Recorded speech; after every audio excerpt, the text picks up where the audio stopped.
السلام علیکم اسٹوڈنٹس، سبق نمبر 3 ہے ہمارے پاس نہم جماعت کا کاہلی. ٹھیک ہے، اس کا پہلا سوال ہے دلی کوا کو بیکار چھوڑ دینے کا کیا مطلب ہے؟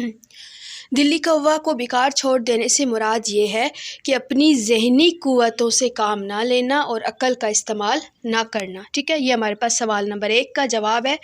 اور اب اگر ہم چلیں ہمارے نیکسٹ کوسچن کی طرف، تو انسان کب سخت کاہل اور وحشی ہو جاتا ہے؟ ٹھیک ہے، جب انسان اپنی صلاحیتوں کو استعمال میں نہیں لاتا اور دلی کوا کو بیکار چھوڑ دیتا ہے تو کاہل اور وحشی بن جاتا ہے.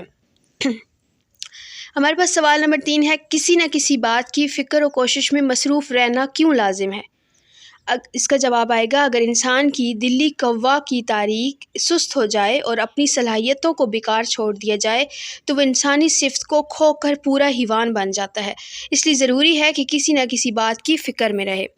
سوال نمبر 4 ہے قوم کی بہتری کیسے ممکن ہے؟ ہم اپنی دلی کوا کو بہتر انداز سے استعمال میں لائیں اور اپنی صلاحیتوں کو بیکار نہ چھوڑیں تو اپنے ملک و قوم کی بہتری کے لیے کردار ادا کر سکتے ہیں.